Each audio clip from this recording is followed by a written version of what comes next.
Hello, and today is Ascension Day. In many parts of Europe, or many parts of the world indeed, Ascension Day is a public holiday.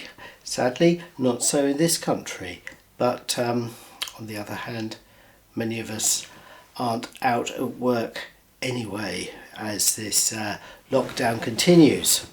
So Ascension is one of those very important feasts, solemnities indeed, of the Church, a day of obligation.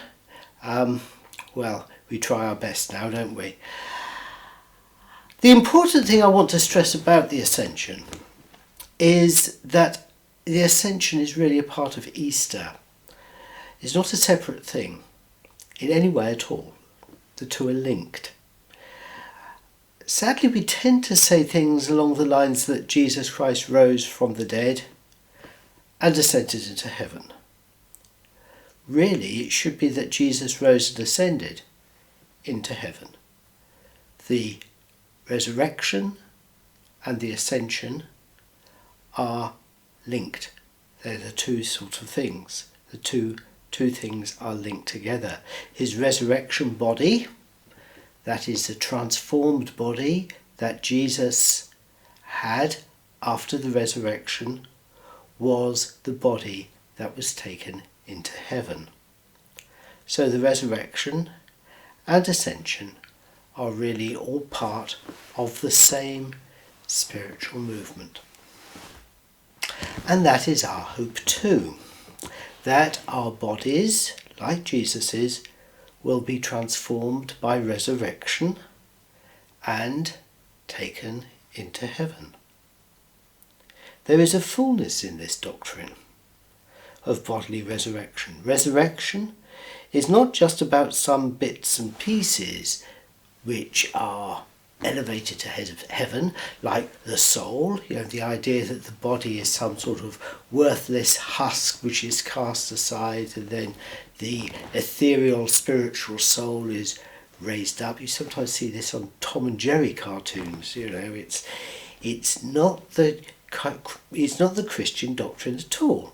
The Christian doctrine is the resurrection of the body. That's what we say in the Creed. I believe in the resurrection of the body. And the resurrection is not just about bits and pieces, it's about the entirety of our body. And here there is great hope. You see, in this time of lockdown, touching has all but disappeared. And this is something which is affecting people very, very deeply indeed. You hear stories of grandparents not being allowed to give their newly born grandchildren a cuddle.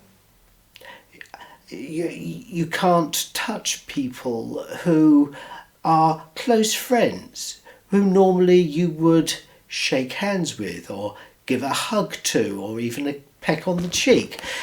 All that has gone. And in the liturgy too, there's no more the handshakes when we pass the peace, no more kiss of peace. So both in church and in day-to-day life, our lives are being physically and emotionally truncated, and that affects us. It's a sad thing when we can't touch one another. In the life to come, our belief is that it's not a matter of simply living as disembodied spirits, because that is a very truncated life. Our lives are bound up very much in our bodies. If we had a different body, we would have a different sort of life. It affects us in all sorts of different ways. If we were born with a different colour skin, our life would be different. If we were born of a different sex, our life would be different, and so on. So we human beings need to touch. It's a very important part of communication. We need to touch we need to kiss. And Jesus' ascension and resurrection of the body point exactly to such a transformed and yet at the same time still physical joy. Have a wonderful time on this Ascension Diet. Amen.